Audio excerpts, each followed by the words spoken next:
Hello everyone, I hope कि आप लोगों की BF UHS की, DHS पंजाब की, NHM की एंड DRME की तैयारी बहुत ज़्यादा अच्छे से चल रही होगी।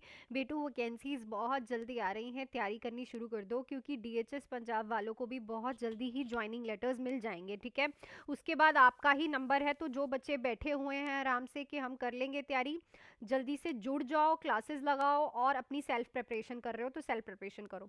तो यहाँ पे तैयारी कर रहे हैं हम। लास्ट टाइम मैंने आप लोगों से एक क्वेश्चन पूछा था, which assessment finding suggest progression from sepsis to septic shock. इनमें से कौन सी फाइंडिंग बताएगी कि अगर पेशेंट को क्या है, सेप्सिस है, तो वो सेप्टिक तो जो शॉक है उसकी तरफ जा रहा है। ठीक है, तो यहाँ पे जो राइट ऑप्शन आपके पास रहना था दैट इज अ लैक्टेट, अगर 5 एम मॉलिक्यूलर पर लीटर है। ठीक है, देखो हमेशा ये जो है बिलो होना चाहिए 2 एम मॉलिक्यूल पर लीटर। ठीक है, पर ये 5 से ऊपर है, इट मींस पेशेंट को बहुत ज़्यादा इन्फेक्शन है। ठीक है, बहुत ज़्यादा इन्फेक्शन है। सो दिस साइन शोज कि पेशेंट सेप्टिक शॉक की तरफ जा रहा है। ठीक है, तो राइट ऑप्शन हमारे पास क्या था? Option number C. चलो नेक्स्ट है, a ventilated client suddenly become restless, SpO2 drops to 82%, high pressure alarm sound, what is a priority nursing action? तो वेंटिलेटर वाला पेशेंट है, ठीक है, रेस्टलेस है, ठीक है, SpO2 उसकी ड्रॉप कर गई 82 पे, हाई प्रेशर अलार्म आ रहा है। प्रायोरिटी नर्सिंग एक्शन क्या रहेगा? Increase fractional oxygen, suction the ET tube, check for tube dislodgement, notify the respiratory therapist. देखो पेशेंट रेस्टलेस है, रेस्टलेस तो क्या इशारा कर रहा है? O2 कम है किसमें? टिश्यू में। ठीक है, SpO2 ऑब्वियसली क्या हो गई? SpO2 भी हमारी क्या हो गई? ड्रॉप हो गई, 82% से क्या हो गई? नीचे हो गई। हाई प्रेशर अलार्म हमें किसकी तरफ इशारा करता है कि कहीं ना कहीं सिक्रीशंस प्रेजेंट है। तो अगर सिक्रीशंस प्रेजेंट है तो ऑब्वियसली आपको क्या करना पड़ेगा? सक्शन करना पड़ेगा ET ट्यूब को। क्या करना पड़ेगा? सक्शन करना पड़ेगा ET ट्यूब को। ठीक है, क्योंकि ये सारी चीजें इसीलिए हो रही है क्योंकि पेशेंट की वहां पे कंजशंस हैं, सिक्रीशंस हैं और पेशेंट सांस नहीं ले पा रहा, जिसकी वजह से रेस्टलेसनेस, SpO2 कम, और पेशेंट को क्या करोगे? सक्शन करोगे। नेक्स्ट है, client on lithium present with coarse, tremor, confusion and diarrhoea, what is a priority action? Client है लिथियम वाला, उसे ट्रेमर्स आ रहे हैं, कंफ्यूजन है, डायरिया है। प्रायोरिटी एक्शन यहाँ पे क्या रहेगा? Hold lithium in encourage fluid, administer antiemetic, give sodium restricted diet, continue lithium at lower dose. तो ऑब्वियसली यहाँ पे आपको लिथियम को होल्ड करना है बिकॉज ये आपको जो साइन दिख रहे हैं, these signs are the lithium toxicity के साइन। क्या हो रही है यहाँ पे? पेशेंट को लिथियम टॉक्सिसिटी हो रही है, तो आप होल्ड करोगे लिथियम को और पानी ज्यादा दोगे। जब फ्लूइड आप पेशेंट को ज्यादा दोगे तो यूरिन ज्यादा आएगा, और यूरिन ज्यादा आएगा तो लिथियम उसमें क्या होगा? एक्सक्रीट आउट होगा। ठीक है ना, so right option is A.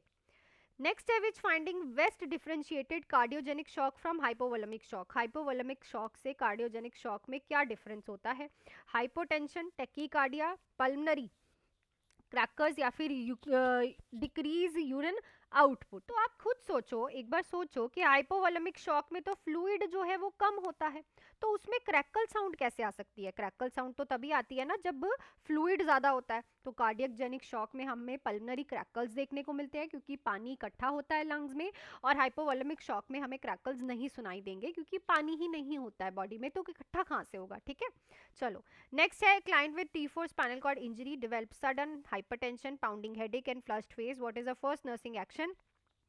T4 injury वाला पेशेंट है, अगर आप ध्यान से इन ऑप्शंस को देखो, hypertension, pounding headache and flush skin, ये ऑटोनॉमिक डिस रिफ्लक्सिया की तरफ इशारा कर रहा है।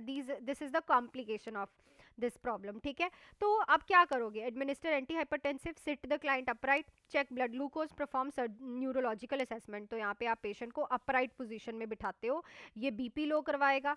ठीक है, पाउंडिंग हेडेक कम करवाएगा क्योंकि वहां पे प्रेशर कम कर देगा ना, वीनस रिटर्न ज्यादा होगा जब पेशेंट अपराइट पोजीशन में बैठेगा, ऐसे करके पेशेंट बैठेगा, उसका जो वीनस रिटर्न है वो प्रॉपर होगा।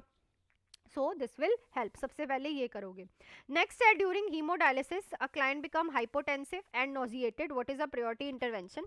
डायलिसिस होते टाइम, हीमोडायलिसिस होते टाइम पेशेंट को हाइपोटेंशन है, BP कम हो गया और नोजिएटेड भी हो रहा है, क्या प्राइमरी इंटरवेंशन है? तो ये मोस्टली क्या है, डिसइक्विलिब्रियम, हीमोडायलिसिस डिसइक्विलिब्रियम सिंड्रोम, क्योंकि इलेक्ट्रोलाइट और फ्लूइड अंदर बाहर हो रहा है उसकी वजह से होता है। तो अब आप क्या करोगे, increase dialysis rate, stop dialysis temporarily, administer anti hypertensive, encourage deep breathing. So यहाँ पे ऑब्वियसली आपको क्या करना है, टेम्परली पेशेंट के डायलिसिस को हम क्या करते हैं, स्टॉप करते हैं। तो राइट ऑप्शन हमारे पास क्या रहेगा, ऑप्शन नंबर बी, टेम्परली के लिए हम स्टॉप करते हैं, ठीक है, और राइट ऑप्शन हमारे पास बी रहेगा।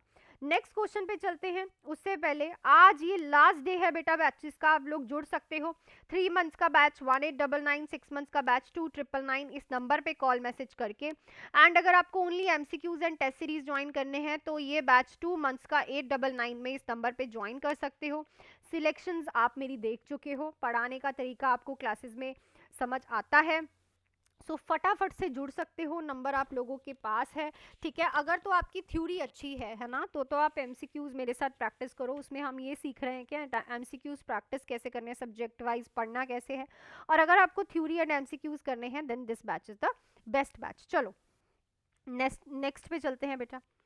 Which assessment finding in pregnant client with pre-eclampsia indicate impending eclampsia? तो कौन सी असेसमेंट फाइंडिंग यहाँ पे प्रेग्नेंट क्लाइंट में प्री एक्लैम्शिया इंडिकेट कर रही है कि एक्लैम्शिया होने वाला है? Proteinuria, hyperreflexia, BP 150 96, mild oedema. So अगर पेशेंट के हाइपर रिफ्लक्सिस आ रहे हैं so this is the sign of seizures. तो इट मीन्स पेशेंट का प्री एक्लैम्शिया किस में कन्वर्ट हो रहा है, एक्लैम्शिया नहीं, प्री एक्लैम्शिया से एक्लैम्शिया में कन्वर्जन होने का एक ही साइन होता है कि पेशेंट को सीजर्स आ जाते हैं और वो हाइपर रिफ्लेक्सेस से क्लियर हो जाएंगे। नेक्स्ट है, child with croup suddenly develop drooling and tripod positioning, what is a priority nursing action? तो क्रूप वाला पेशेंट है, मतलब अपर रेस्पिरेटरी ट्रैक उसका ब्लॉक है, ट्राइपॉड पोजीशन ले रहा है, ड्रूलिंग कर रहा है, क्या करोगे, prepare for intubation, obtain throat culture, in clear fluid intake, administer oral steroid. भाई ओरल तो आप कुछ दे ही नहीं सकते ना, क्यों नहीं दे सकते, क्रूप है, पूरा अपर रेस्पिरेटरी ट्रैक जो है आपका बंद है इस टाइम, ठीक है, ऑब्स्ट्रक्ट हो रखा है। तो यहाँ पे अगर आप कुछ दोगे और गैग रिफ्लक्स आया, अगर पेशेंट को खांसी आई तो सब पेशेंट और दिक्कत में आ जाएगा। तो यहाँ पे आप क्या करोगे, इंटूबेशन के लिए प्रिपेयर करोगे।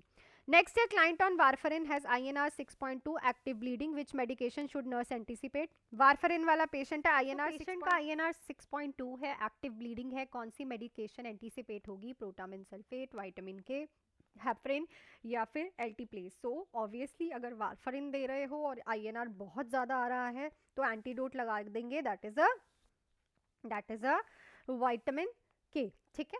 चलो नेक्स्ट है, विच assessment finding best indicate thyroid storm? कौन सी असेसमेंट फाइंडिंग इंडिकेट करेगी कि थायराइड स्ट्रॉम है? Bradycardia, hypothermia, severe tachycardia and hyperthermia, weight gain. So right option यहाँ पे क्या रहेगा बेटा, severe tachycardia and hyperthermia.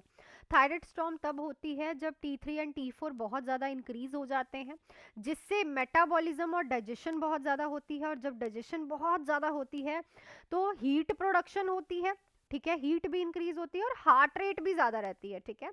So these assessment findings are thyroid storm. Next है, which action by the nurse is most effective in preventing transmission of pulmonary TB?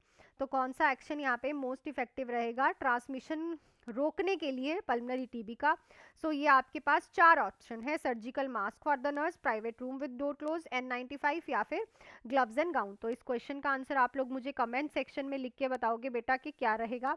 तो I think आज भी सारे क्वेश्चन आप लोगों को बहुत अच्छे से क्लियर हो गए होंगे, ठीक है। टिल देन आप लोग जुड़ सकते हो मेरे साथ बैचेस में, ये 2 बैचेस 3 मंथ्स का बैच और 6 मंथ्स का बैच बेस्ट है with very minimum fees, last day है आज इन ऑफर्स का, ठीक है। तो MCQ बैच भी है हमारे पास, नंबर आप लोगों के पास है, इन्हीं सिलेक्शंस की तरह आप भी सिलेक्ट हो सकते हो। सो मिलती हूँ आपको नेक्स्ट क्लास में, till then do hard work, make your parents proud and all the best.